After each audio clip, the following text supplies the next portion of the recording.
Voy a ver si tengo... ¿Tiene la de gafas?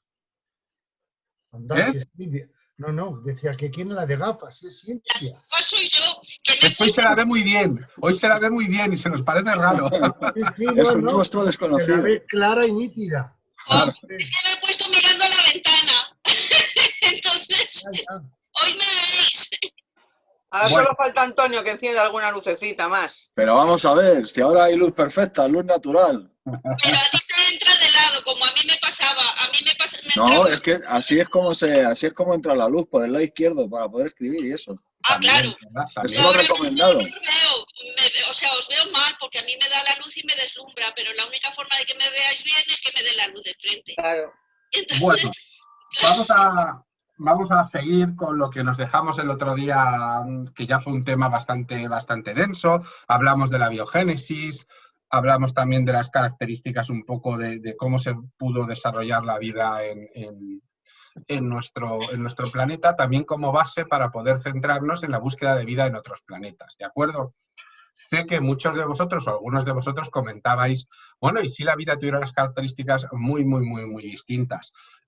Insisto en recordaros que aunque puedan tener esas características y la exobiología es así, realmente muchas veces nos pensamos que la forma es lo único realmente importante, cuando luego vamos a ver que no es así. La química puede variar, pero la química es la que hay. Los 112 elementos que tiene la tabla periódica, de los cuales muy poquitos están en el espacio. Pensad que de esa tabla periódica más de la mitad es artificial, la hemos obtenido nosotros en los laboratorios. Solo la mitad de la tabla existe en la naturaleza, ¿de acuerdo? Y muchos de esos elementos o son nobles y no enlazan correctamente de una manera buena con otros elementos, u oxidan o rápidamente o no son estables, o son radioactivos. Con lo cual realmente las posibles combinaciones químicas para la vida son muy pocas. Entonces, sabemos que la vida, estamos absolutamente convencidos, va a tener características biológicas que van a ser muy similares a las que obtenemos o que hemos visto que se han desarrollado aquí en la Tierra. Es decir, no vamos a encontrarnos seres de energía pura, ¿de acuerdo? Eso es una proyección que hacemos desde la religión. ¿De acuerdo? Es una proyección religiosa. Sé que nos encanta pensar en ello, pero es una proyección claramente religiosa. ¿De acuerdo?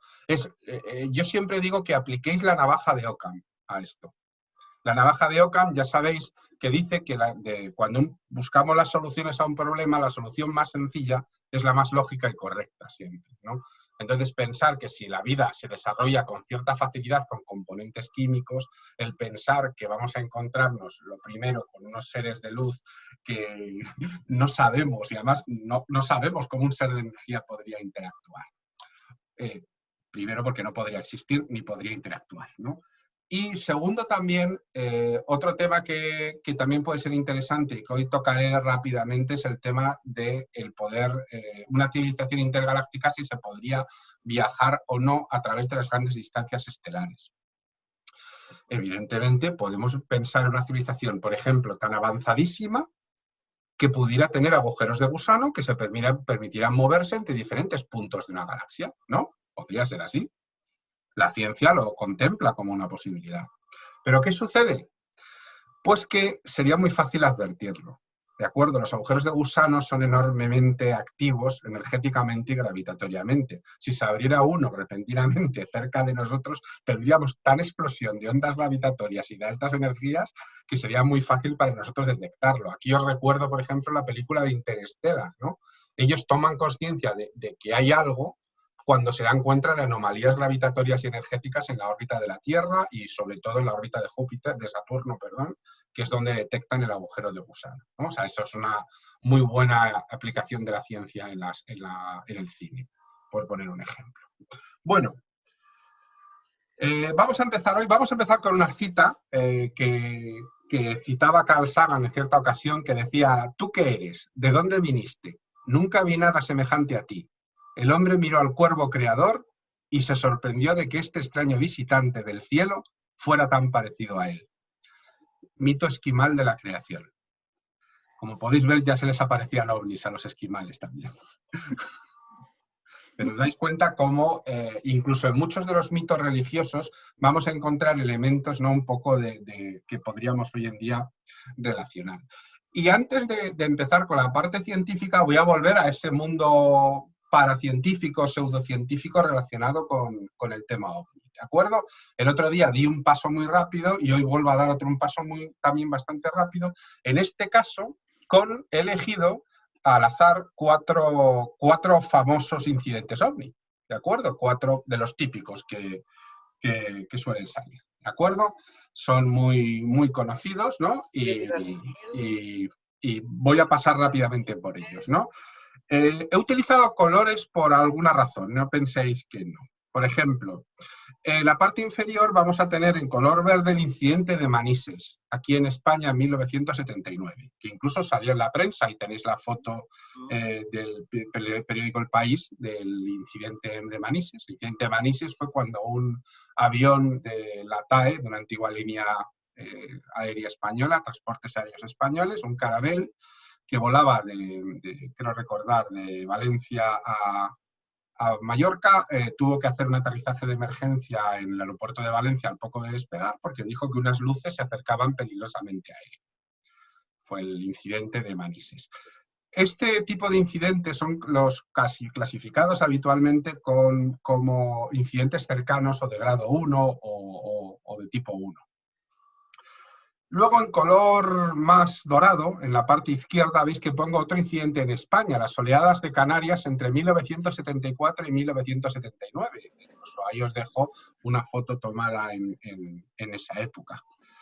Y luego dejo 2 en un color más marrón claro, que son 2 incidentes muy famosos. En este caso, uno es en Estados Unidos, el incidente de Betty y Barney Hill, el matrimonio que fue aparentemente abducido por una nave extraterrestre. Y el caso del bosque de Rendlesham, en el Reino Unido, en 1980, donde varios soldados de una base aérea afirmaron ver una serie de luces que se debieron mover en un bosque cercano a la base militar.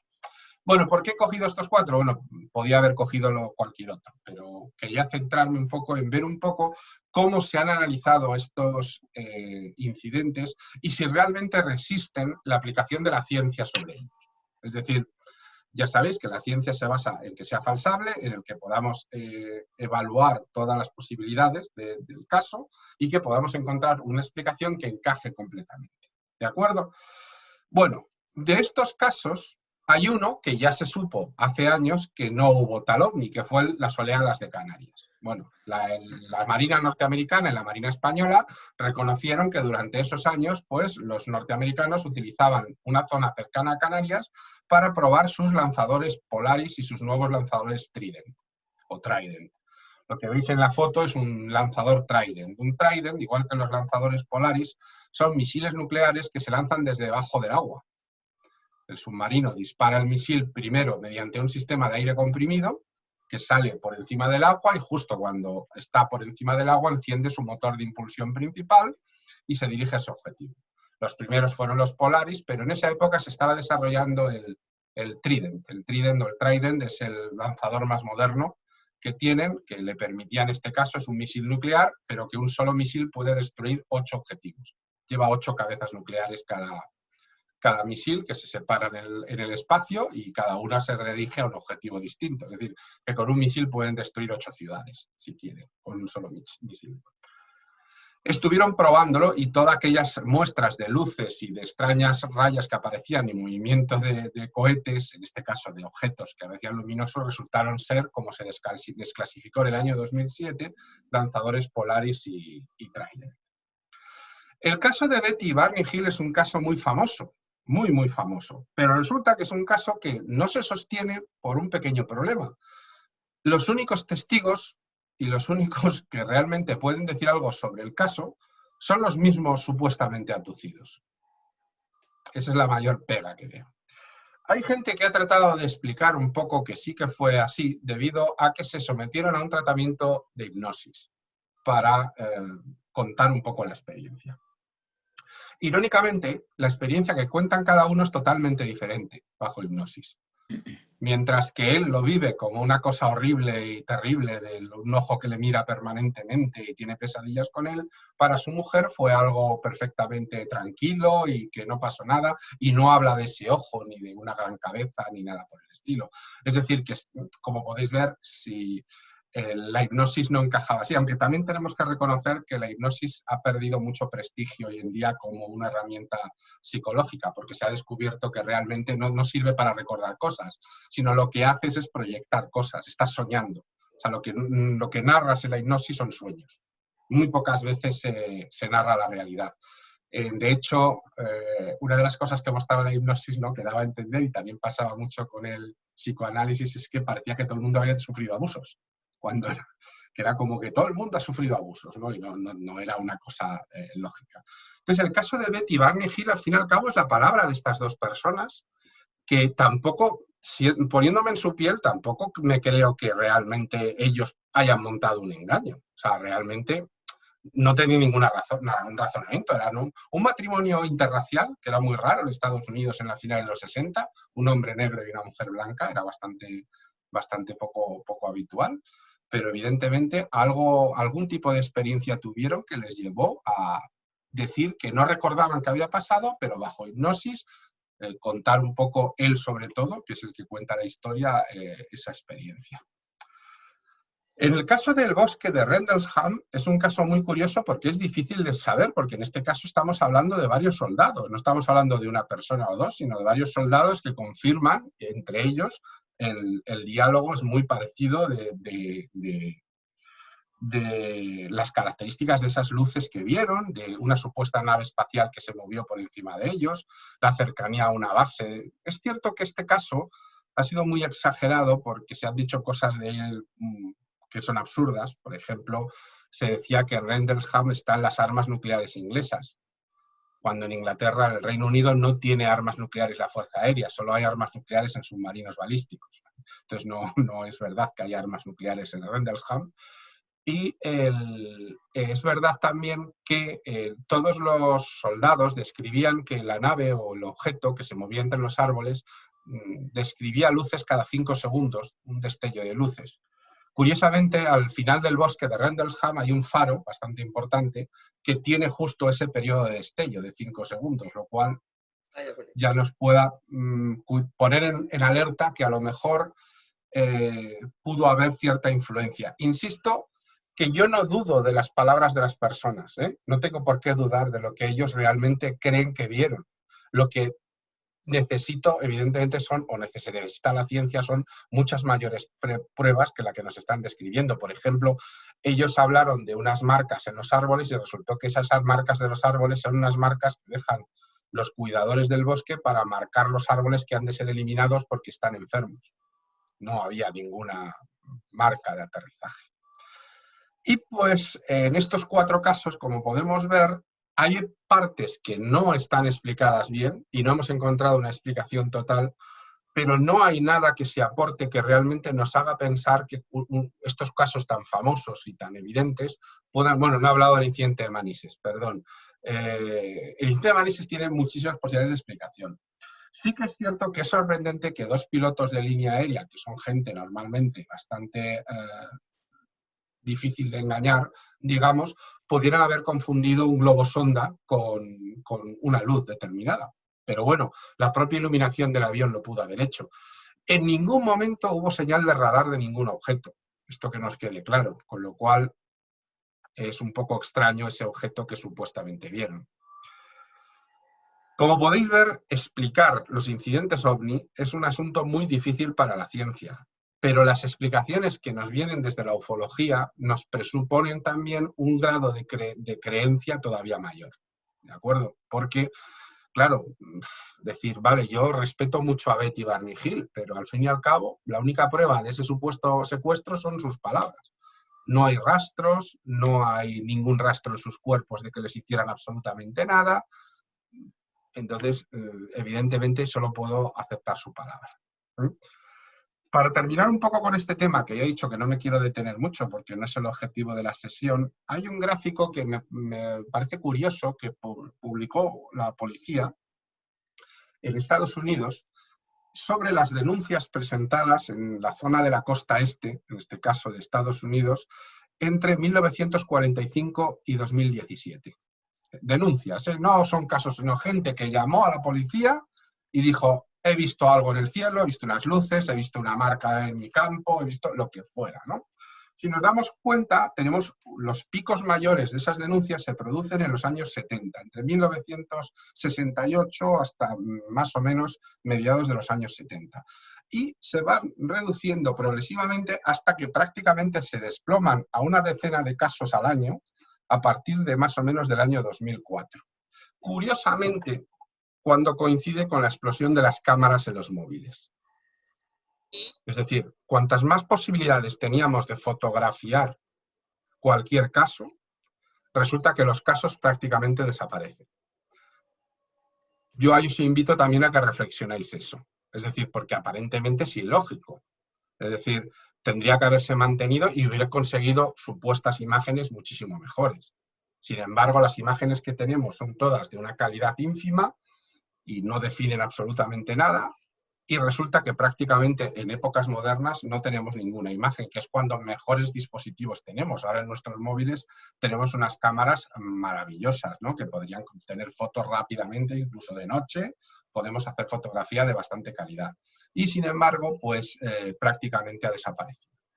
Entonces, aquí también hay una parte que también conviene que reflexionemos. Yo os vuelvo a repetir para cerrar esta parte y conectarla con esa introducción que hice la semana pasada. Insisto que la ciencia no dice que no sea posible, pero sí que afirma que es muy dudoso. ¿En qué porcentaje? Yo me atrevería a decir que el 99% a no y un 1% a tal vez. Esa es un poco la posición de la ciencia. Lo que pasa es que a la ciencia no le gusta cerrar puertas nunca nada, pero realmente la estadística es curiosa y que nos invita un poco a reflexionar. Lo que pasa es que muchos de esos objetos que llamamos ovnis posiblemente sean desde la misma Tierra, de centros de inteligencia de Estados Hombre, Unidos. tenemos, efectivamente, el caso más evidente lo tenemos con los famosos bombarderos B-2, las alas volantes, ¿no? Que generaron tantos avistamientos en los años 80. Claro, eran además unos aviones tan raros y tan extraños que parecían, sobre todo cuando volaban de noche, veían una formación de luces en triángulo. Era un B-2 despegando de Edwards o despegando de alguna de las bases del desierto en Nuevo México, en Nevada, efectivamente. Y no solo eso, es decir, que también puede haber cosas inexplicadas en este instante. Sí.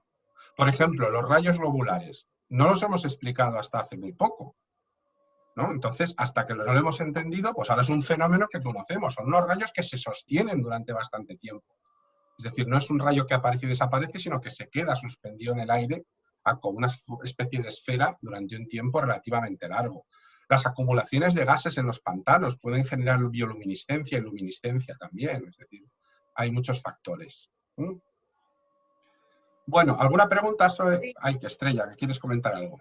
No es pregunta. Quiero dejar mi opinión, que conste en acta. Que conste en acta. Que no estoy de acuerdo. que, por ejemplo, en el caso de la ola de Canarias y tal, vale, hay muchas explicaciones y una de ellas puede ser esa, por supuesto. Pero en el caso de Betty Barney Hills, yo no lo recuerdo bien, lo estudié mucho, muy a fondo en su día, y hay más cosas aparte de la hipnosis. Hay pequeños detalles que bueno, pues que están sin explicar, ¿eh? No solamente es la hipnosis. Sí, pero en el caso Manises es que hay ríos de tinta. Se ha escrito mucho. ¿Eh? ¿Perdona? Que sí, que se ha escrito mucho sobre él. Escritos, Fernando Cámara está, y sobre todo desde que se jubiló, está harto de salir en televisión explicando por activa y por pasiva lo que vio, lo que no vio, y hombre, pues la verdad es que un comandante de ese nivel que salga en Scramble y que confunda algo que no conoce con que has dicho que podía ser Las llamaradas de Como ahí gas, hubo hasta las refinerías escombreras has llegado a decir que sí, fue pero lo es que que no, porque no iban hacia abajo, es que iba hacia arriba, la luz. Lo que pasa es que les vino muy bien decir que iban hacia abajo para que lo confundieran con los pozos de gas de Urgel, ahí lo diré. Bueno, ya da igual, que se ha escrito ríos de tinta y que creo que está bastante demostrado que no está nada demostrado en el caso Manises. Ya está, ese era mi comentario. Lo único que reconoce el piloto del Mirage y la única grabación que se hizo pública, y está pública, la puedes consultar porque es totalmente pública, es que efectivamente vio una luz y que su radar no reflejaba absolutamente nada. Y que cuando lo único que él dijo y que indica el radar es que también estaba siendo apuntado por un radar ajeno. Es decir, estaba siendo, sabes que los aviones militares pueden detectar cuando son utilizados por un radar ajeno. Vale, hay una explicación que incluso hay que reflexionar. Durante esos días se estaba produciendo justo en esa época el incidente de los rehenes de la embajada de Teherán, la embajada norteamericana en Teherán, no sé si lo recordaréis. Sí. Y se encontraba en pleno centro del Mediterráneo toda la séptima flota norteamericana. Toda, pero toda, 2 portaaviones nucleares incluido. Hay también mucha gente que dicen que ese blanco de radar lo estaba ofreciendo un avión norteamericano, es decir, que el avión norteamericano detectó el radar del F-1 español, del Mirage, y le devolvió su propio radar para darle cuenta de, oye, si me apuntas, yo te apunto. Eso no explica la luz, pero sí explica el bloqueo de radar. ¿De acuerdo? Y no sí explica las luces que se pararon en el mismo aeropuerto de Manises y que fueron vistas por multitud de gente. No hay ni una sola declaración que lo reconozca. Eso es uno de esos mitos que yo no he encontrado esa declaración por ningún lado. Las luces no estaban sobre Manises, volaban hacia Zaragoza, según los pilotos del Carabel. Pero alguna la acompañó hasta Manises.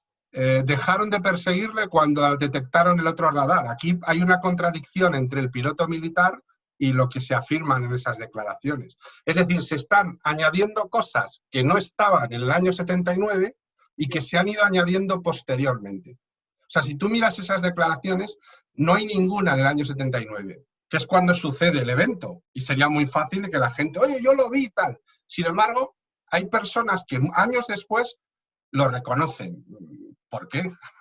Bueno, pero sí, es lo de menos. A mí lo que más me vale son las declaraciones de Fernando Cámara, del piloto, o sea, y la grabación. Que la grabación no ve nada. Ve una luz a lo lejos y un bloqueo de radar. Pero y dice él textualmente, mi radar no detecta nada. Algo detecta, pero él ve algo. Sí, eso nadie lo duda. Eso nadie lo duda. Pero hay explicaciones plausibles para ese incidente. Por ejemplo, que fuera otro avión. Sí, por ejemplo. ¿No va a confundir un piloto de esa categoría con otro avión? Pero ¿por qué piensas que es un piloto especialmente importante? Era un piloto de un Mirage español, normal y corriente. No, especialmente importante no, un piloto de un Mirage. O sea, solamente con ser un piloto de un Mirage ya es importante. Ya es Vamos a ver, los pilotos... No, de verdad, no te lo pienses. Los pilotos se centran... Tú no eres piloto de avión, tú eres piloto de un avión. Tienes la habilitación para ser piloto de un Mirage F1, por poner un ejemplo.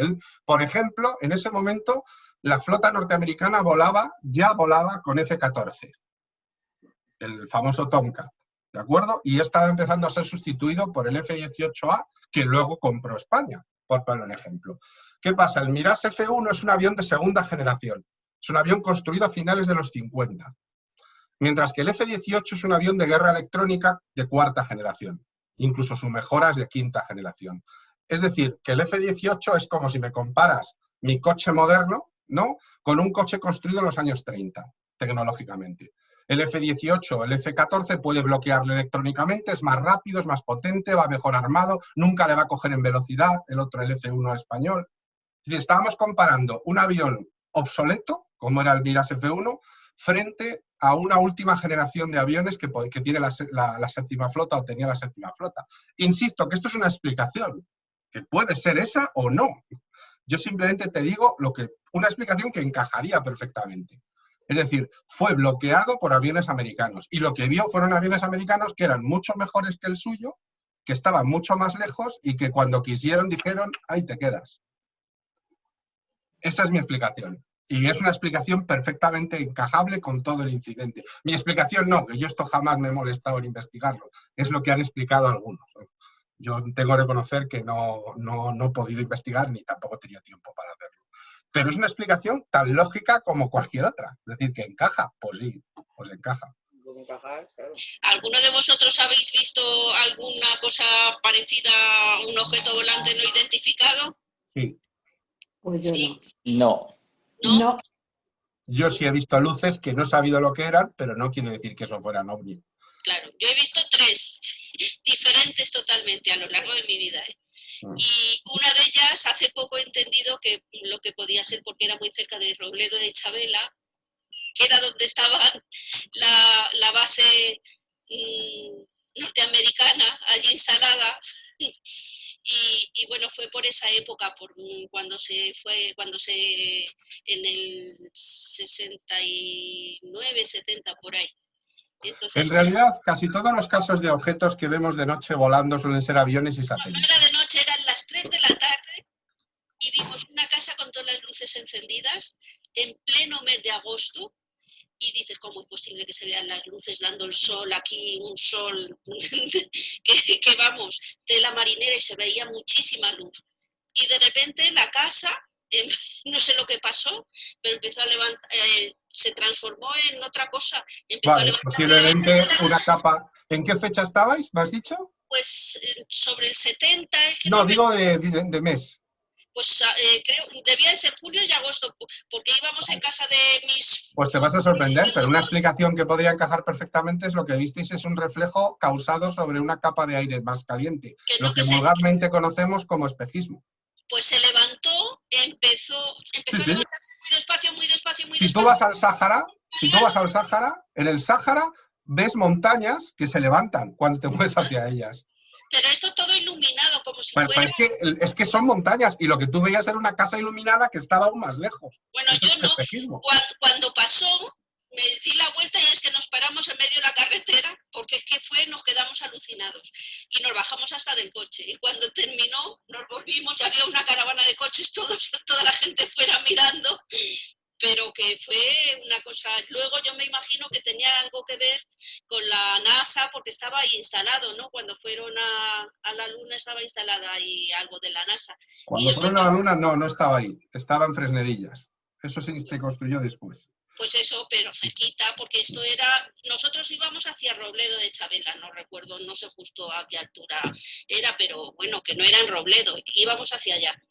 Y ese fue el que más me impresionó. Y Bueno, yo creo que vamos a intentar avanzar porque si nos liamos a contar historias, porque no vamos a avanzar nunca, de verdad. Yo insisto en que entiendo que creáis en esto, ¿eh? Me parece fenomenal.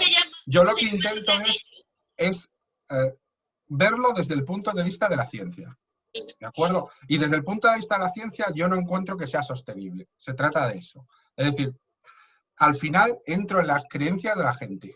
Y yo ahí sí que no puedo entrar. O sea, ahí ¿cómo sí que se llama, Santiago, eso que has dicho cuando ves levantarse algo iluminado? No, un espejismo. Lo del desierto, lo de que ven oasis en medio bueno, Como quien ve un oasis. La persona que ve el oasis no es un oasis inventado, es un oasis que existe 50 kilómetros más atrás. Y simplemente que se va reflejando de capa en capa y tú lo ves en otra posición.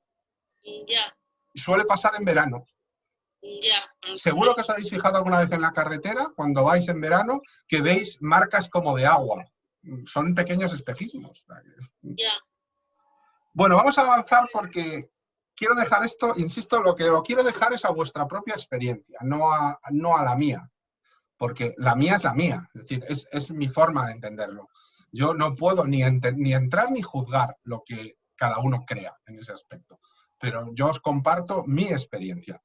Estrella ha dejado claro que está en desacuerdo y que está anotado en acta y que está en desacuerdo. Silvia nos ha contado, y Silvia, vean, como tengo todavía, que tiene una experiencia, en este caso, de una luz o de una imagen con luces que vio despegar. Pues bien. Sí. pero es... Lo que pasa que en eso soy muy escéptica. Quiero decir, yo lo veo y no sé lo que es, pero no digo que venga de fuera. Yo digo que puede ser, pues, un tipo de aparato que se han inventado, pues yo qué sé, países como China, Estados Unidos, Rusia, lo que sea, y que nosotros desconocemos y que entonces los están utilizando pues para sus investigaciones o lo que sea. Eso es lo que yo pienso. Muy bien.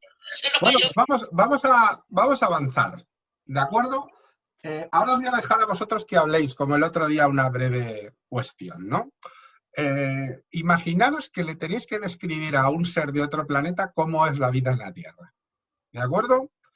¿Cómo lo haríais? ¿Qué describiríais? Depende del estado de ánimo de ese momento. Por señas.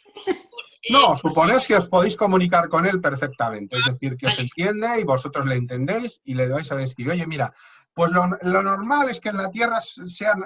Ojo, no estoy hablando de los seres humanos, ¿eh?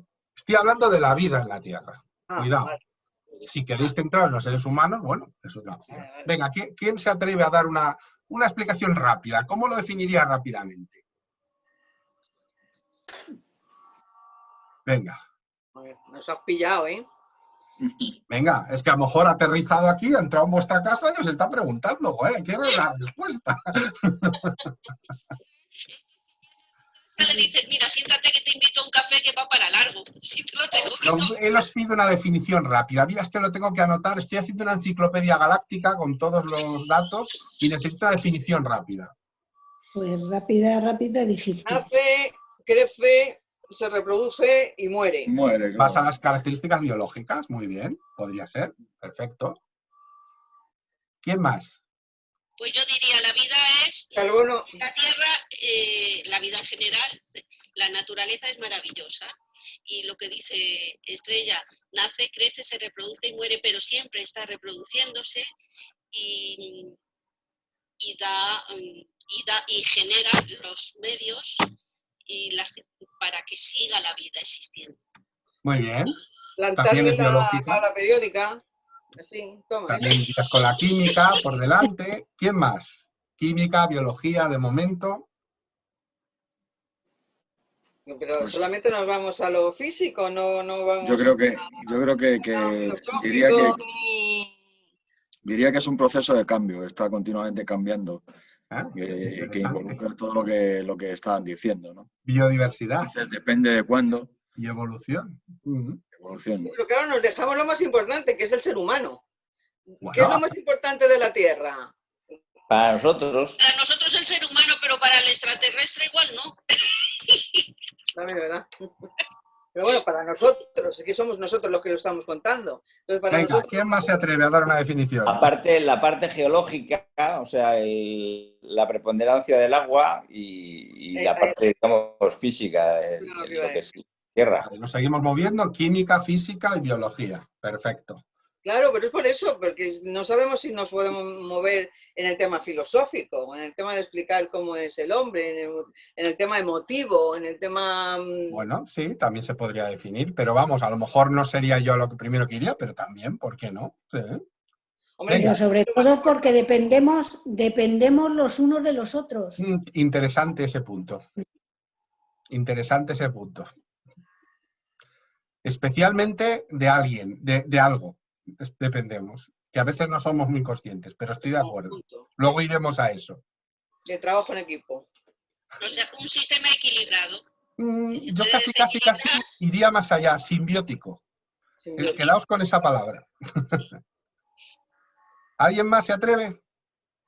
Venga, Santi, di algo. No, yo es que ya lo ha dicho dices de algo simbiótico, que somos imprescindibles sin el agua, unos seres que habitamos independientemente sea pluricelulares o unicelulares, pero que dependemos del agua. Sí, eso está claro. El agua marca un poco absolutamente la existencia de la vida en la Tierra. En nuestro planeta. Resaltaría la importancia del carbono, pero es que seguramente, según la ciencia, ¿no? Si no te he entendido mal, es extraterrestre también. Sí, vas a ver. lógicamente. Fijaros una cosa, os voy a enseñar ahora unos seres vivos. Qué complejo. Unos seres vivos. De este planeta, ¿eh? Anda, los bichos esos que llevan Las siglos profundidades. en la luna. No son ninguno pequeños, ¿eh? Ni son tampoco los osos, los waterbears estos. Por los días, creo yo.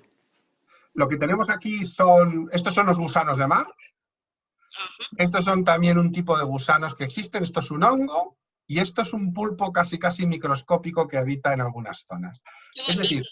si nosotros nos centramos, imaginaos, ¿no?, que describimos un poco la vida, imaginaos que vosotros hubierais recurrido también a la formología, es decir, un poco a decir, bueno, pues normalmente todos los seres, casi todos los seres en la Tierra, pues tienen extremidades.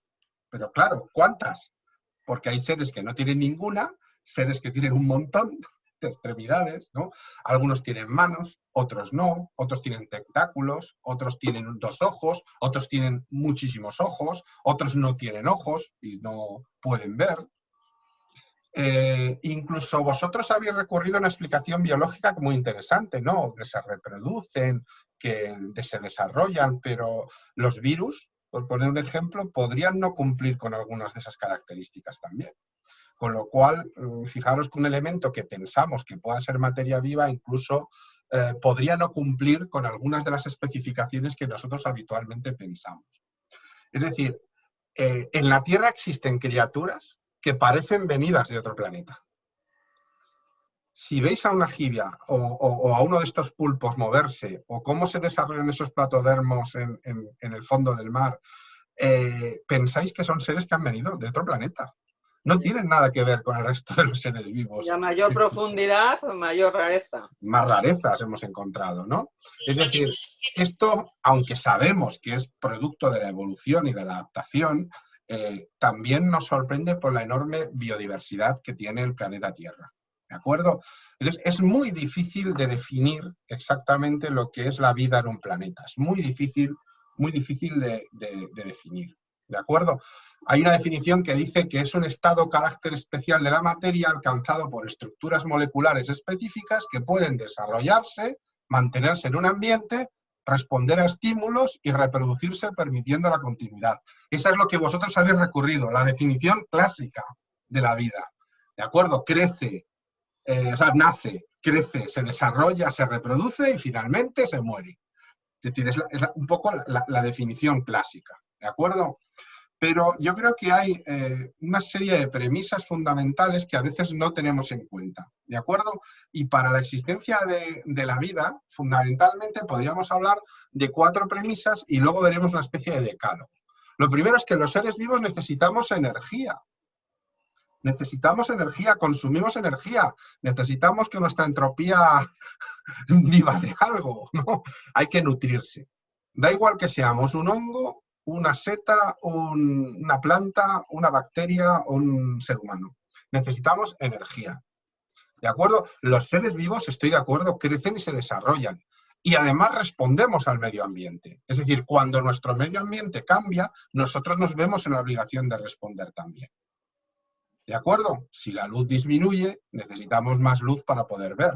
Hemos respondido a nuestro ambiente. Por ejemplo, nuestros ojos se adaptan. Nuestras pupilas aumentan su tamaño para poder dejar introducir más luz e intentar ver. Es una adaptación al medio. E incluso hay adaptaciones a corto, medio y largo plazo. Y por último, los seres vivos nos reproducimos sin necesidad de ayuda externa. Entendedme esto. Es decir, que no tiene que suceder nada externo para que se produzca la reproducción, más allá del propio ser vivo o, en el caso de la reproducción sexual, de la connivencia de 2 sexos. ¿De acuerdo? Ojo, que la reproducción sexual la hacen las plantas también. En realidad es uno de los grandes éxitos de la vida en la Tierra, porque permite mucha más diversidad genética que, por ejemplo, la reproducción por esporas o simplemente la reproducción por división, como hacen las bacterias. Ahí no hay ninguna variedad genética. Aquí os dejo un rollo enorme, pero básicamente es lo mismo que os he descrito, con lo cual ya os dejaré que lo leáis, ¿de acuerdo? Y otro elemento muy importante también es la propia evolución biológica. La vida va cambiando a lo largo de miles y miles y miles y de millones de años. La vida que había al principio de la Tierra no es la misma que existe ahora. hay criaturas que se han ido quedando por el camino. Y hay criaturas que han aparecido mucho después. Nosotros somos unos recién llegados a esto. El ser humano no llega a 100.000 años de vida. Recién llegaditos, pero totalmente. Ha habido especies homínidas mucho más largas que la nuestra, que han tenido una experiencia más larga de vida que la nuestra, como el neandertal, por poner un ejemplo, ¿no? Esto produce lo que llamamos biodiversidad, ¿de acuerdo? Y, evidentemente, la especiación es la aparición de nuevas especies, la anagénesis, que son los cambios dentro de las especies, y la desaparición de las especies, lo que llamamos extinciones, ¿de acuerdo?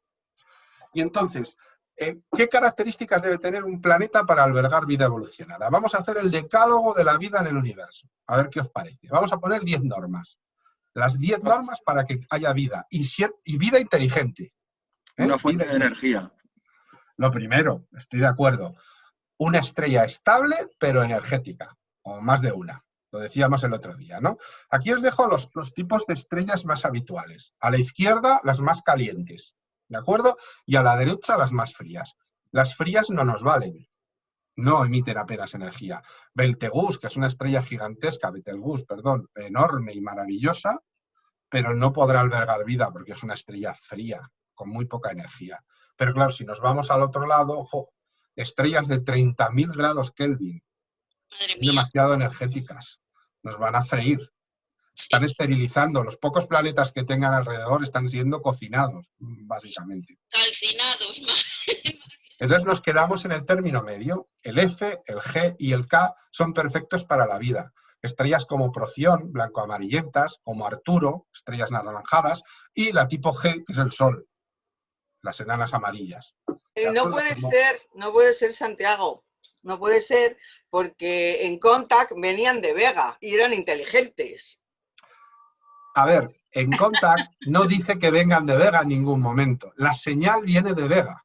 Bueno, pues la señal viene de Vega. Y lo que encuentran en Vega es una especie de estación de movimiento intergaláctico, que no estaba ni habitada, además, cuando van. Estaba totalmente vacía. Lo dice ella, que no se veía movimiento de ningún tipo. Cuidado, ¿eh? Era broma, ¿eh? Sí, no, pero es verdad que lo dicen. O sea, es cierto que la señal viene de Vega, pero Vega es una estrella relativamente joven, ¿no? Es una estrella con muy poca antigüedad. Y es una estrella azulada, además. Sí. Bueno, energética todavía. Lo normal es creer, como efectivamente, que estamos en ese tipo de estrellas poco energéticas. Ojo, son las más comunes en el universo, con lo cual no es nada raro. Estamos llenos, la Vía Láctea está llena de tipo F, tipo G y tipo K. O sea, que realmente tenemos miles de millones de estrellas de este tipo. Miles de millones. De hecho, decenas de miles de millones. O sea, no, es que tenemos decenas de miles de millones de estas estrellas. O sea, que fijaros, ¿no?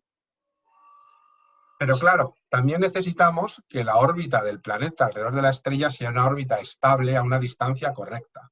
De la distancia ya hemos hablado, ni muy cerca para que nos calentemos en demasiado, ni muy lejos para que nos congelemos. Pero a la vez que no sea excéntrica, porque imaginaos que somos como Neptuno o Plutón, que tienen órbitas muy excéntricas, es decir, que hay momentos muy cercanos, más cercanos al Sol, y otros son muy lejanos, es decir, es una elipse muy deformada. Con lo cual podríamos tener épocas buenas para la vida y otras épocas del año que serían imposibles de existencia en la vida. Bien porque el planeta está calcinado o bien porque el planeta está congelado. ¿De acuerdo? Órbita estable y a la distancia correcta de manera permanente. Y por supuesto, un campo magnético potente que nos proteja de las llamaradas del Sol y también de la energía intergaláctica, ¿no? De todo lo que flota en el universo. Pero que no sea impenetrable, que deje pasar algo.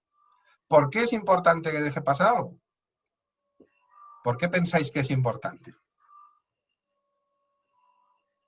¿A quién se le ocurre una explicación? Pues no porque, por ejemplo, si no dejara entrar meteoritos, pues no hubiera habido agua.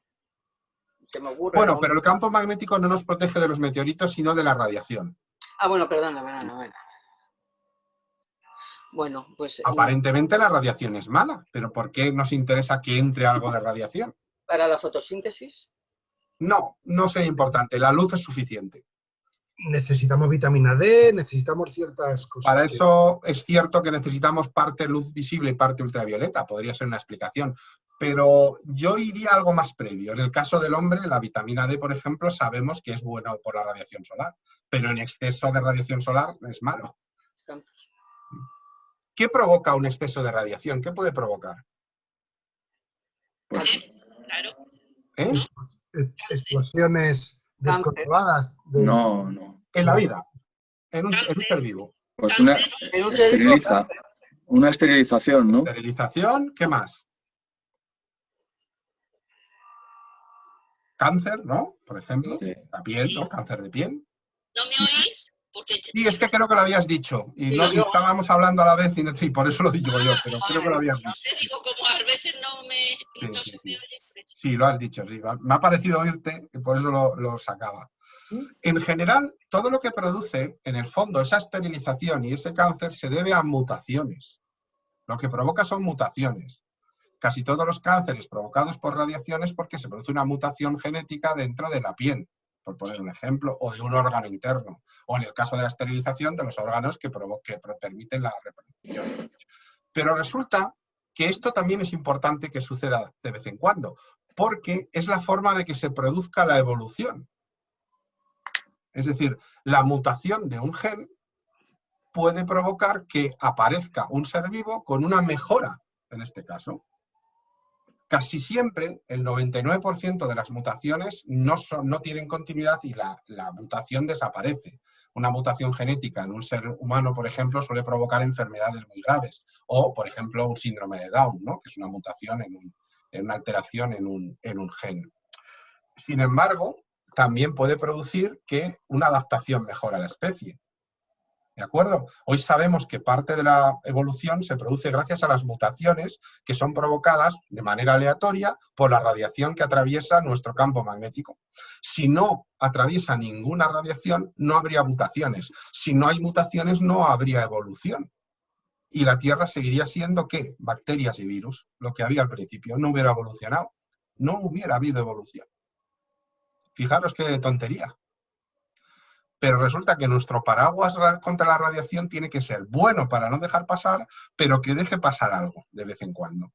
Algo de radiación, que se produzcan mutaciones, cambios. Porque si no hay cambio, no hay mejora. Si no se produce ningún cambio, no se avanza. La forma de avanzar es cambiando cosas. La gran mayoría de las veces esos cambios no servirán de nada, pero otras veces sí servirán. ¿De acuerdo? Por ejemplo, las rayas de las cebras, por poner un ejemplo. Pues sí, es una mutación totalmente aleatoria. Al principio sería uno de esos animales, apareció con una serie de rayas y resulta que se camuflaba mejor. ¿Qué provocó esa mutación? Pues que ellos y sus descendientes se ocultaban de los depredadores mejor. Entonces los que no tenían rayas eran comidos y los que tenían rayas no eran comidos. Con lo cual al final se impone esa mutación genética y termina siendo la característica fundamental de las cebras. ¿De acuerdo? Es decir, en contra de lo que nos han explicado en el colegio, la adaptación al medio no sucede por el propio medio, sino por una mutación genética. A las jirafas no les creció el cuello, para alcanzar los árboles, sino que por mutación genética, una mutación a las cebras, dale con las cebras, a las jirafas, accidentalmente nació una con el cuello más largo. Y luego sí, el proceso fue mejorándose cada vez más.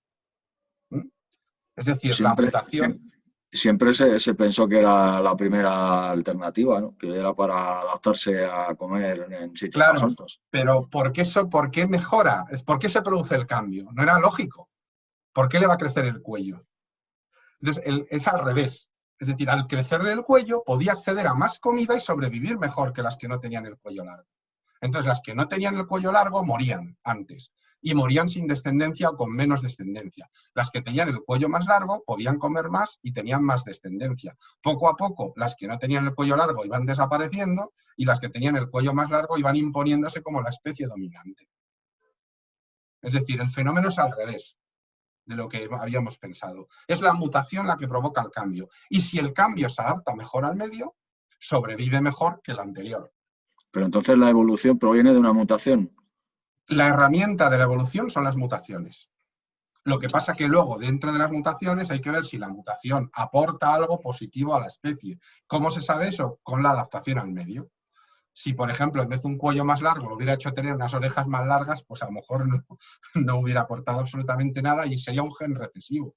Nosotros tenemos genes recesivos, los seres humanos, genes que van desapareciendo. Por ejemplo, el rastro de nuestra cola.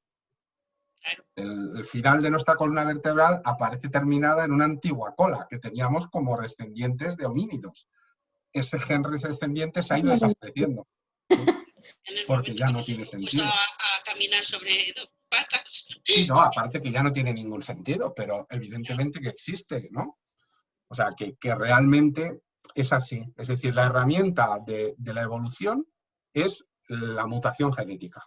Y la mutación genética se produce por radiación. Se produce una mutación en un gen y el 99% de las veces la mutación es desastrosa, pero algunas veces es buena. Y esa mutación, si se adapta mejor al medio, se convierte en lo que decía Darwin, como es una especie más fuerte, sobrevive mejor.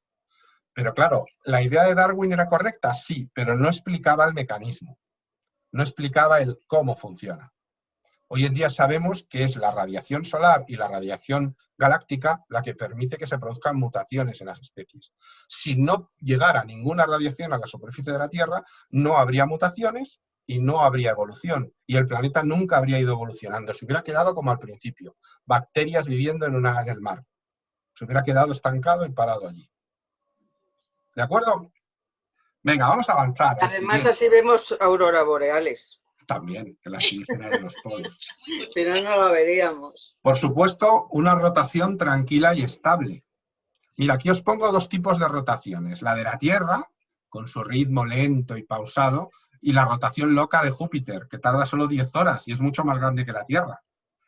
Con lo cual se producen vientos y tormentas huracanados gigantescos en Júpiter. Y qué porque gira rapidísimo.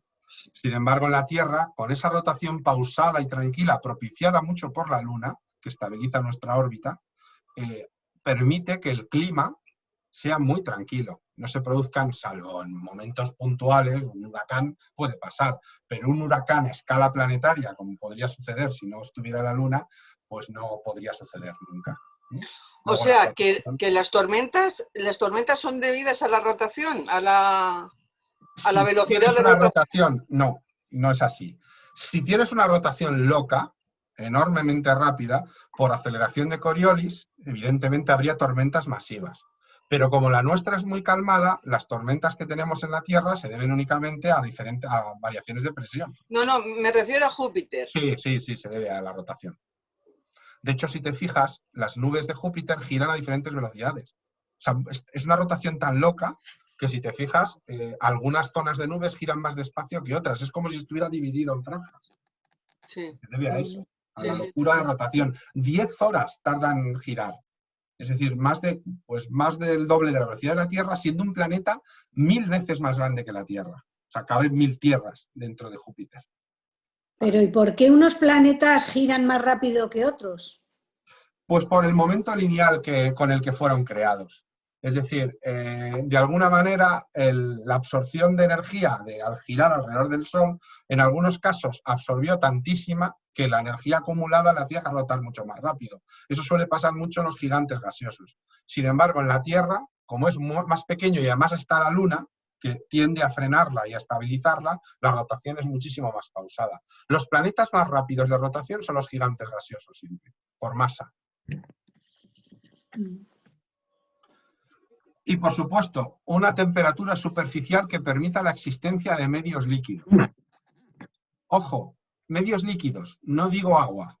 En la Tierra ha sido el agua, pero técnicamente la vida sería posible en metano también, por poner un ejemplo. El metano sería un muy buen elemento para la vida. No tan bueno como el agua, por razones de su punto de congelación. Sigue siendo líquido a temperaturas muy bajas, pero a temperaturas tan bajas que no permitirían la existencia de todos los demás elementos necesarios para la vida. Pero el metano realmente podría ser un perfecto elemento líquido para poder desarrollar la vida también. Y el metano es aún más abundante que el agua en el sistema solar, por poner un ejemplo. Y por supuesto, que el planeta no tenga o elementos muy ácidos o elementos muy básicos. Por ejemplo, en Venus, ¿por qué no puede haber vida? Porque está lloviendo ácido sulfúrico. Pues normal, ¿no? O sea, que el ácido sulfúrico es ácido sulfúrico, es que no permite que haya nada, lo rompe todo, es que no podría haber vida. O un elemento muy básico, por ejemplo, un planeta en el que hubiera cloro puro, es decir, que el cloro fuera muy presente de manera pura, con lo cual es un elemento todo lo contrario, ¿no? Muy básico y no podría dar lugar a la vida. Además no reacciona salvo con el hidrógeno y con algunos elementos muy básicos para provocar sales. Y suerte. ¿No es muy volátil el cloro? ¿No es muy volátil el cloro? Si hay oxígeno. Si hay oxígeno. Claro, para que sea volátil tiene que haber oxígeno, que le permite hacer una oxidación rápida y una ignición, incluso con explosiva. Pero si no hay oxígeno, es un elemento bastante inerte. Y suerte, mucha suerte. Porque anda que hay que tener suerte para que todo esto se conjure y aparezca la vida también, ¿no? La biogénesis al final es suerte, que todo esto anterior se cumpla y que pues pueda aparecer la vida. Y también suerte para que de vez en cuando haya alguna extinción masiva, pero no demasiadas. Porque de vez en cuando está muy bien resetear el planeta, controla el suprimir al planeta. Es decir, en la Tierra ha pasado 5 veces. ¿De acuerdo? Entonces, por ejemplo, nosotros no estaríamos aquí si hace 65 millones de años no se hubieran eliminado los dinosaurios de golpe, como pasó. Evidentemente, al desaparecer los grandes dominadores durante 100 millones de años o 150 millones de años del planeta, tuvimos la oportunidad los mamíferos, que éramos los que estábamos ahí de segundones. Pero como desaparecieron los jefes, dije, los que estábamos aquí de empleados, ¡ah, es la nuestra! ¡A dominar el planeta! Y ahora lo estamos dominando. Ahora, imaginaros un sistema solar donde cada 100 años está cayendo un asteroide al planeta. No podría haber vida desarrollada. Cada 100 años no da tiempo. 100 años, venga, todos muertos, otros, o casi al 90% muertos. Venga, otros 100 años, otro. Al final se acaban todos, mueren todos, evidentemente. Entonces tiene que haber algún elemento de extinción, pero no demasiados. Y presencia de oxígeno para favorecer la tecnología, pero no excesivo oxígeno. Veréis, ¿por qué necesitamos el oxígeno? Porque sin oxígeno no hay fuego y sin fuego no hay tecnología. No puede haber tecnología sin fuego. Nos permite manejar los metales, desarrollar tecnología, desarrollar electricidad, etcétera, etcétera. ¿De acuerdo?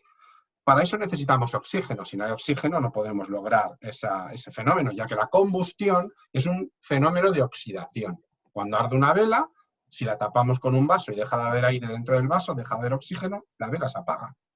Pues entonces tiene que haber oxígeno. Pero si hay mucho oxígeno, no es bueno, porque se produce mucha oxidación. ¿De acuerdo? Nuestra atmósfera, aunque muchas veces pensamos que respiramos oxígeno, lo que respiramos realmente en grandes cantidades es nitrógeno, que es el 70% de la atmósfera. El oxígeno apenas llega al 21. 20 con algo. ¿De acuerdo? Que es una marca bastante buena. Lo suficiente para oxidar, pero no demasiado, porque el oxígeno en grandes cantidades es venenoso. Poneos a respirar un rato largo oxígeno puro. Vais a ver qué borracheras cogéis al principio. Ponemos contentos. Pero bien contentos, ¿eh? Como beberse dos botellas de Burdeos, de lo bueno. De que se cargan las células, claro, termina matándolas. El exceso de oxígeno. Se produce una oxidación excesiva y es como envejecer de golpe, rápidamente. ¿No? Entonces tiene que haber, fijaros si tiene que haber suerte, que tiene que haber la cantidad de oxígeno, pero claro, eso significa que tiene que haber algo que reponga ese oxígeno. ¿De acuerdo? En nuestro caso son las plantas, las que se encargan de reponer ese oxígeno. Si no hubiera plantas, no habría oxígeno, no habría vida, no habría tecnología, no habría nada. La simbiosis que tenemos es con las plantas. ¿De acuerdo? Nuestra simbiosis de todos los seres vivos de la Tierra son con las plantas. Sin las plantas solo podrían sobrevivir algunos tipos de bacterias y virus. El resto de los seres vivos morirían. Porque no podemos respirar nada que no sea oxígeno. Que no tenga oxígeno, quiero decir. ¿De acuerdo? Y finalmente, por lo menos, tiempo. Tiempo, 5.000 millones de años, por lo menos, necesitamos para toda esta evolución. ¿De acuerdo? Hace 2000 millones de años teníamos las cianobacterias, hace 1000 millones de años aparecieron los líquenes, los helechos hace 500 millones de años, y hoy ya tenemos, por ejemplo, vegetación, hablando un poco de la vida vegetal. Aquí os dejo juntos estos 10 elementos. La estrella estable, la órbita estable, el campo magnético adecuado, la rotación tranquila, la temperatura correcta, el medio que no sea muy ácido ni muy básico, que exista el milagro de la biogénesis, suerte para que no haya muchos eventos de extinción, que haya algo de oxígeno y muchísimo tiempo. La verdad es que esto da idea de que es un poco difícil al final, ¿eh? Claro. Claro, sí. El otro día la ecuación de Drake parece que daba otras expectativas y realmente viendo esto en profundidad no Pero es ¿sabes nada aquí fácil. la ventaja que jugamos? Que el punto inicial de la ecuación de Drake y el punto 1 nuestro es muy alto el número. Estamos hablando de decenas de miles de millones de estrellas estables pero energéticas. Entonces, por muy bajos que sean los porcentajes de 2, 3, 4, 5, 6, 7, 8, 9, 10, imagínate que solo es el 0,1 por 1000. Nos siguen apareciendo decenas de civilizaciones desarrolladas. No, si está claro, si al final me parece que quedaban 34, o sea que Sí, tampoco claro. con todo. Bueno, él el salía mundo 23. como 23 yo opina que andaría más bien por 30 o 40. Sí, exacto. Sí. Oye, de Santiago. hecho, bueno, sabemos que aquí ya ha pasado. Todo ese milagro en este planeta que estáis viendo ya ha sucedido, ¿no? O sea que realmente aquí sabemos que ese milagro ha pasado y que todas esas condiciones han sido adecuadas. Y entonces os voy a enseñar la definición que Carl Sagan dio que tendría un extraterrestre sobre nosotros, ¿no? Que siempre me pareció muy gracioso cómo lo definió Carl Sagan. Él decía, químicamente un extraterrestre deciría que somos una mezcla de carbono, nitrógeno, oxígeno, azufre, agua y la fosfina esta, básicamente. Biología, somos heterótrofos móviles en simbiosis con autótrofos fotosintetizadores. Joder. Un heterótrofo es aquel que no puede generar su propia energía. Necesita comer otros elementos, absorber otros elementos para conseguir esa energía. Un autótrofo es quien genera su propia energía. Las plantas son autótrofos. Las plantas. Luego, los autótrofos fotosintetizadores son las plantas. Entonces, vivimos en simbiosis con ellos. De hecho, un extraterrestre pensaría que lo importante del planeta son las plantas, que nosotros somos como parásitos de ellas. Es decir, dependemos absolutamente de ellas. Claro, sin ellas no existiríamos, somos heterótrofos. Claro. O sea que no nos necesitan para nada, vamos. Claro, no, para nada. Las plantas vivirían tan feliz sin nosotros. Si desaparecieran todos los seres animales, ellas seguirían existiendo felicísimamente. Más tranquilas, claro.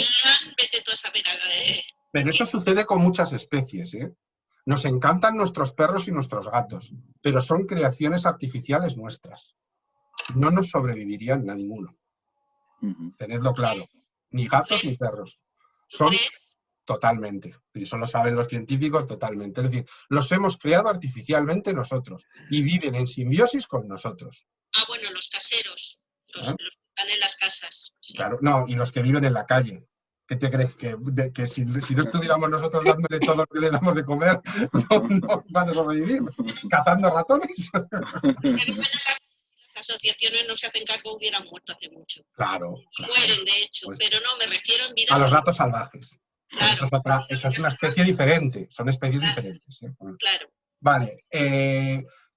También diría que somos habitantes de la superficie, monoespecíficos, ojo a esto, es decir, somos una sola especie. Si le contamos que pensamos, no, es que hay negros, amarillos, blancos, rojos, se reirían de nosotros. Además de monoespecíficos, son normales. Y diría, sois respiradores de oxígeno y policromáticos. Es decir, es verdad. Tenéis muchos colores diferentes, algunos sois de un color tal, pero es puramente ambiental. Es decir, no sois más de una especie es una. Otra cosa es que seáis policromáticos. Y que procesamos la energía en tetrapiroles quelados de hierro en un fluido circulatorio, hemoglobina. Los tetrapiroles quelados es la hemoglobina, que es de hierro. Por eso nuestra sangre es de color roja, por la existencia de hierro en ella. Somos mamíferos sexuales. Tecnología, combustibles fósiles, alta contaminación, guerra organizada, energía nuclear, comienzos de viajes estelares y comienzos de energía limpia. Cultura, 200 estados diferentes, varias potencias globales en camino a homogeneización cultural. Posibilidad de supervivencia en 100 años, 50%. Esto lo hemos mejorado. Para Sagan apenas pasábamos del 30%. Es decir, que una civilización extraterrestre no nos daría muchas opciones de sobrevivir todavía en 100 años. O sea, pensaría que es muy probable que termináramos autodestruyéndonos de alguna manera.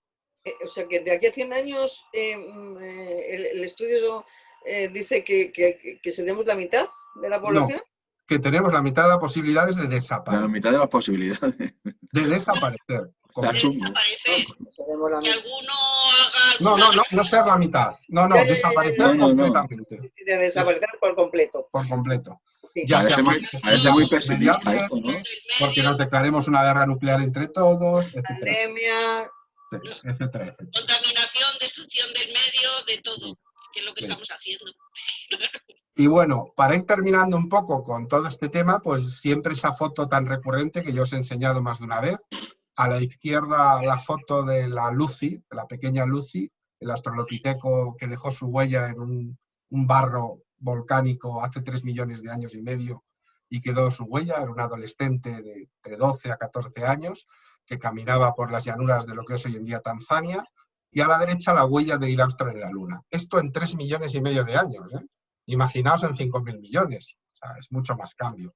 O otro ejemplo muy evidente, ahí tenéis Alejandría, es una foto de Alejandría y tenéis las esfinges de Horemheb y al fondo pues edificios modernos con torres de microondas de telefonía móvil, ¿no? Qué cambio, o sea, qué imagen, la cultura egipcia de hace 3.000 años y al fondo la cultura moderna de la telefonía móvil.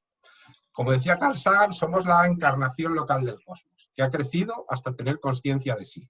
Y tenemos la obligación, por lo tanto, de sobrevivir y de encontrar a otros si los hay. Ojalá los haya. Ojalá los haya. Os dejo una bibliografía bastante grande y unos enlaces externos también para que los podáis consultar. Sobre todo los enlaces externos son bastante interesantes. Y bueno, este simpático bichito que da abrazos gratis. Os recuerdo que es el de Alien.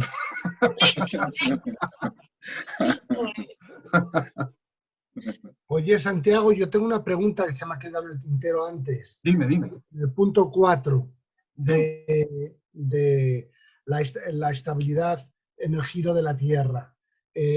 ¿Cuál es el fenómeno por el cual causa efecto de que la Luna efectivamente ralentiza el giro y la hace estabilizar? Vale. ¿En qué Sí, porque la Luna de la Tierra es tan exageradamente grande que realmente no somos un planeta y sus satélites. Somos como una especie de planeta doble con un centro de masas entre los dos. Es decir, nos movemos como si fuéramos una pesa de estas de gimnasio, para entendernos, que un lado pesa más que el otro, porque la Tierra pesa más que la Luna, y entonces el punto de equilibrio está en un punto entre la Tierra y la Luna que está más cerca de la Tierra, lógicamente, para compensarlo de alguna manera, ¿no? O más cerca de la Luna en este caso. Ese centro de giro hace que la gravedad de la Luna tira de la Tierra y la Tierra tira de la Luna, por eso se producen mareas y demás. Y el efecto, al ser sumado, provoca estabilidad. Es decir, que impide que nuestro movimiento termine siendo como el de una peonza con el eje girando de un lado a otro, porque la Luna lo estabiliza y además hace que la rotación sea siempre lenta, debido al tirón gravitatorio que provoca la Luna. Es decir, casi somos un planeta doble. Ten en cuenta que la Luna es el segundo satélite más grande del sistema solar. Y sin embargo, está en un planeta pequeño como es la Tierra. Entonces, claro, es inmenso, es un caso rarísimo. Los satélites de Marte son 2 patatas de pocos kilómetros ahí orbitándola. Venus no tiene satélite, Mercurio no tiene satélite. Solo la Tierra tiene un satélite tan gigantesco. De hecho, hay científicos que creen que para que haya vida desarrollada se necesitan planetas que tengan satélites para que las órbitas sean estables.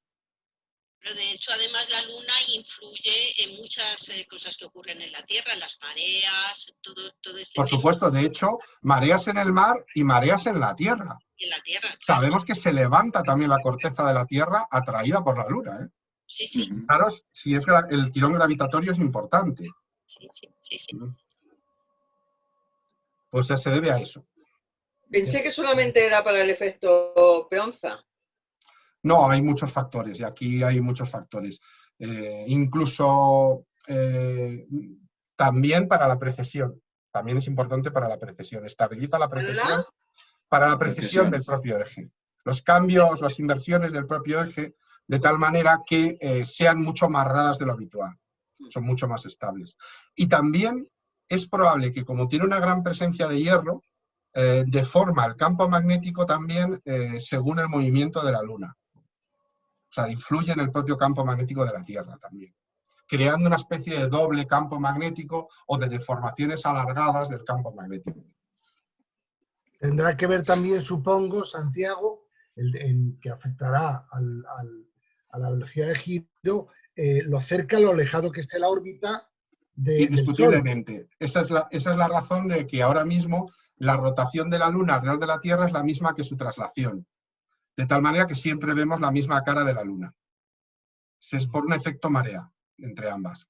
Si estuviera más cerca, veríamos las otras caras, porque no encajaría la rotación para compensarlo. O sea, cuanto más nos alejemos del Sol, los giros, la velocidad de giro es mucho más grande, acelera. Sí, pero está toda relacionada por las leyes de Kepler, ¿vale? Hay una fórmula que la relaciona, o sea, son como en números concretos.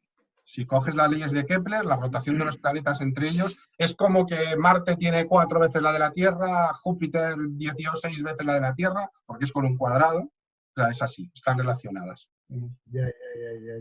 Bueno, y dices de rotación estable que hablamos de una velocidad de ¿qué? Una barbaridad. 1600 kilómetros por hora. Es que, ¿Cómo lo notaría el ser humano una variación de ese tipo? Por ejemplo, el ser humano en Marte, que dice que eso es 4 veces mayor, ¿no? Has dicho. No lo notaría, porque estamos hablando de una masa tan grande, la del planeta, respecto a su masa, que en la superficie del planeta no lo notaría. Es como si una hormiga está caminando dentro de un tren que va a 300, o tú, dentro de un tren que va a 300 kilómetros por hora. Sabes que vas a 300 kilómetros por hora por lo que ves por las ventanas y por el traqueteo del tren. Pero mientras no haya un frenazo o una aceleración muy brutal, no lo notas. ¿De acuerdo? Pues porque son 4 veces, pero si fuera Júpiter sí que lo notaríamos. La intensidad gravitatoria sería mucho más grande. No me refiero a la intensidad gravitatoria, por supuesto, porque es mucho más grande. Quiero decir, por el efecto del giro. Probablemente, si no fuera tan grande la intensidad gravitatoria, tampoco lo percibiría.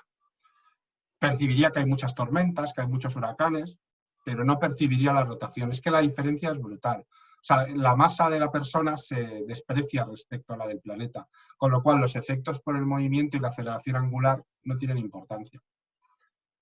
Ahora, salvo que frene o acelere el planeta, ojo.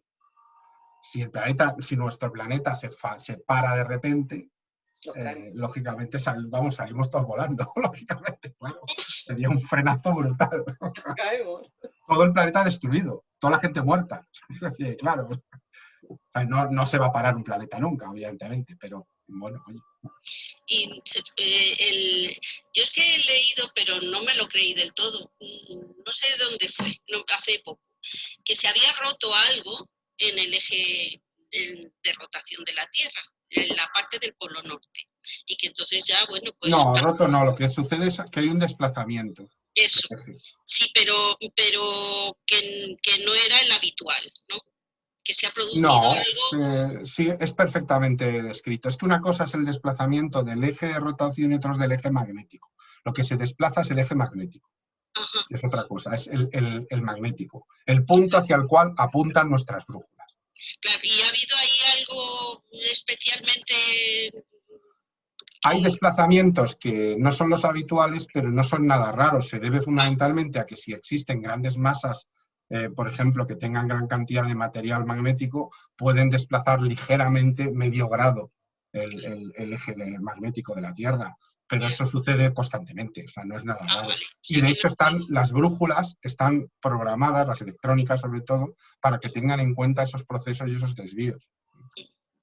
O sea, que no ha ocurrido nada Sí, excepcional. pero vamos, recuerdo lo que tú estás comentando, ¿eh? Yo también recuerdo que lo Es que no lo sé comentaste. explicar porque, bueno, lo leí, Sí, me sí, quedé yo lo con la recuerdo, ¿eh? pero las palabras concretas pues Sí, no es las un recuerdo. movimiento de desplazamiento que tiene el eje magnético de la Tierra, no el eje de rotación, sino el del Sí, magnético. Ya sabéis que hay, pues mira, ahora mismo de distancia entre los dos ejes hay como 40 o 50 kilómetros de diferencia, entre el que apunta la brújula a realmente el eje norte-sur de la sí, Tierra. sí. No es el Es mismo. grande, No es, pero es y eso grande. se tiene en cuenta, ¿eh? En las brújulas se tiene en cuenta ese desvío. A eso se le llama la declinación de la brújula. Y cuando, por ejemplo, un navegante de un avión o de un barco hace su movimiento, tiene que tener en cuenta ese desvío, porque si no se va desviando poco a poco. Y en unos pocos cientos de metros no tiene importancia, pero si va a atravesar el Pacífico, a ver si en vez en Tokio acaba en Malasia. Claro, Bueno, tampoco. En tierra hostil. Bueno, Por utilizar los dos... Perdona. dime, termina. Por utilizar el último minuto. ¿Ha habido alguna noticia que me suena, pero no la he visto bien? Algo de una simulación de dos agujeros negros.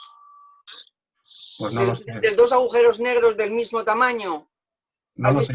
No me suena, pero lo buscaré. Si lo has leído por ahí, pues He leído algo, pero es que no lo he leído bien y, y tampoco he entendido lo poco que he leído. Algo de una simulación que ya predijo Einstein, pero que ahora lo han simulado con mucho más acierto, de dos agujeros negros del mismo tamaño. Que bueno, que se sabía más o menos lo que podía ocurrir cuando eran de diferente tamaño, pero no de igual tamaño. Bueno, nada. Estrella, igual es una simulación en diferido. O en ordenador. No, lo diferido lo digo por la cospedal. Claro. Bueno, os iba a decir que os dejaba una lista de películas rápidas que muchas las habréis visto. Es una lista con la que coincido bastante y me hizo siempre gracia compartirla. Sobre estos temas, evidentemente, yo siempre digo que 2001 es para mí la obra maestra, a pesar de que hayan transcurrido tantísimos tiempos. La obra de Kubrick es una obra fundamental. Recomiendo también muchísimo el Alien, el primer Alien y el segundo, el dirigido, en este caso, ahí se me ha olvidado el nombre del director, ahora mismo no lo recuerdo. Bueno, me sale James Cameron, que es el del segundo, no recuerdo ahora el sí, bueno, salen los dos, sí. Es una película estupenda, de terror más bien, aunque tenga un fondo de un alienígena, ¿no? Una película muy poco conocida que es Alien Nation, que es una película muy entretenida de los años 80, ¿no? Que hablan de pues que llegan unos extraterrestres refugiados a la Tierra, ¿no? Y bueno, pues terminan como cualquier emigrante, pues adaptándose a vivir con nosotros y bueno, pues hay tenderos, policías, gente que trabaja normalmente, vive sus vidas, pero son alienígenas, ¿no? Y es una historia policíaca, aunque la película es policíaca, pues tiene el fondo de la típica película de colegas policías, ¿no? Que tan de moda estaba en los años 80, pero en este caso entre un extraterrestre y un policía humano. La segunda de Alien, ¿no? Alien es el regreso, la de James Cameron, otra vez con Sigourney Weaver. Por supuesto, Arrival, ¿no? La llegada del 2016, una película estupenda con Amy Adams, es una película también fundamental. Avatar, del año 2010, que seguimos esperando su segunda parte, como una película también aquí. Ya sabéis que los alienígenas en Avatar somos nosotros. ¿De acuerdo? Si no has visto Avatar, lo que sorprende un poco es que somos nosotros los alienígenas, los invasores, los que no respetamos un entorno natural y maravilloso en el que viven unos seres primitivos, pero que son absolutamente fantásticos. Y fue la primera película grabada completamente en edición digital y en 3D, y es una obra maestra, de nuevo James Cameron. Encuentros en la tercera fase de Steven Spielberg, que vimos unas imágenes el otro día. Por cierto, que al subir el vídeo el otro día, YouTube me lo quitó. ¿Sí? Porque metí imágenes de la película y me decía que pidiera permiso a Paramount Pictures. Tuve que quitar el trozo de la película y volver a subirlo sin el trozo, claro. Contact, ¿no? La película, evidentemente, de Robert Zemeckis, ¿no? Que también es... Me gusta mucho, pero tiene un pelín de lentitud en algún momento, sobre todo en la parte final, que me aburre un poco. Me gusta mucho la parte inicial, pero la parte final de la película tengo que reconocer que siempre se vuelve muy religiosa, muy de experiencia mística, casi. Sí. Y a mí me puede un poco. Bueno, pero es una gotita, a mí me gusta. Sí. The Day the Earth Stood Still, ¿no? Una película clásica de los años 50 que tuvo su propio remake hace poco con Keanu Reeves, pero yo recomiendo la antigua, y es una película fantástica donde aparece un extraterrestre, el típico platillo volante, pero habla cosas como del respeto al ser humano, a la ecología, al medio ambiente, y estamos hablando de 1951. Y me parece una cosa como absolutamente fantástica. Enemigo mío, otra historia también muy curiosa, en este caso dos combatientes uno contra el otro que se estrellan en el mismo planeta en una guerra intergaláctica y tienen que sobrevivir juntos. También es una película muy, muy curiosa y muy interesante. Y sobre todo el lenguaje del extraterrestre, ¿verdad? Sí, sí, cómo le enseña, cómo aprende, cómo se reproduce. Y el E.T., el extraterrestre, evidentemente, aunque es una película, yo cuando la he vuelto a ver me ha parecido siempre pelín infantil, pero reconozco que es fantástica y es una obra maestra también de Spielberg. Y hombre, ya que nos podemos reír, ¿por qué no algo tan malo y tan sumamente horrible como es Independence Day? Pero la escena de la explosión de la Casa Blanca siempre me ha hecho mucha gracia. Eso no lo he visto. Ahora ya no, pero cuando estaba Trump tampoco hubiera pasado nada. Eso iba a decir, que ahora ya no está. Genial, vamos. Y termino con otra película clásica, que es La invasión de los ladrones de cuerpos. A mí me gusta más esta versión que la de 1950. Y bueno, pues siempre me ha causado muchas pesadillas desde pequeño. El pensar que podía crecer una vaina de esas y hacer una copia de mí al lado. Sí, sí. Y a mí siempre, no sé por qué, la recuerdo con horror, con terror siempre. Sí, es que desde pequeño me causaba un pánico absoluto esta película. ¿Sí? Que luego te metan con un tubo ya en la boca, ¿no? Hasta que te hacen... Bueno. Y nada, yo os envío, con todo el material os envío la lista y para que Mira, también... tengo un extraterrestre en casa. Mira, uy, pues da un poco de miedo, ¿eh? Con esos ojos rojos. Hay que meter el filtro de ojos. Es el ratón de mis gatos. Santi, ¿cuál decías que se había dejado en el tintero? No, a Cocoon, cuando habla de Cocoon. Bueno, vainas. Cocoon, pues sí, coincido completamente. Para mí Cocoon lo hubiera puesto también. Es muy ochentera, pero a mí de ahí me gustó mucho. Es una película además de muy buen rollo y muy buen ambiente. Pues sí, también. Y yo alguna más, ¿eh? Alguna más puede ser. Para reírnos las de Black Men. Sí, también. Sí, también. Sí, de humor, desde luego, sí. Y buenos efectos especiales, porque está muy bien hecha. Y por supuesto Interestelar de ahora. Sí, lo que pasa es que no es tanto de extraterrestres, porque son extraterrestres que nunca realmente llegan a aparecer, bueno, pero sí. Es fantástica, evidentemente fantástica. Claro. Y no son extraterrestres. Sí. Son humanos del futuro, es decir, que luego te deja claro que son humanos del futuro, ¿no? Bueno, pues yo creo que por hoy lo vamos a dejar, que ya son las 7:00. Sí, siempre te liamos. Siempre te liamos. Incrédulo. ¿Qué le ha pasado? Después de este decálogo, pues nada. Sí, mucho más, ¿no? Pues, joder. Bueno, yo soy de los que creen que el día que contactemos será por radio o televisión. Es decir, que contactaremos enviándonos mensajes. No será porque venga aquí una nave como hemos visto habitualmente en el cine, sino que será más tipo contacto. Será mensaje, recibiremos un mensaje, contestaremos, esperaremos unos años, ellos nos contestarán y haremos una comunicación un poco rara de hola, ¿qué tal? 20 años después, bien. 20 años, ¿y qué? Por WhatsApp y tal, y hasta que ya hagamos una quedada. Como se parejan un poco a nosotros, a mí me cuesta trabajo que sea que lleguemos a tener un contacto cordial. Quiero decir, puede ser cordial aparentemente, pero dado por donde los derroteros de cómo funciona el ser humano, si pillamos a un extraterrestre, o es más fuerte que nosotros o va directamente al laboratorio.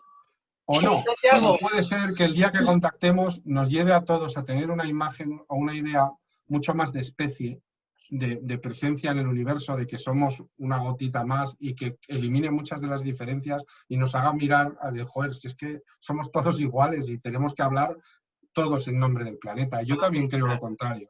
Que a lo mejor nos vendría Perdonar, buen fin de semana, que es que me tengo que ir. Vale. Vale, Santiago, muchas gracias por todo, Santiago. Vale, oye, y cuidaros mucho, ¿eh? Cuidaros mucho. Hasta la semana que Hasta viene. luego. Hasta luego. Hasta la próxima semana. Adiós. Chao. Adiós a todos. Hasta luego.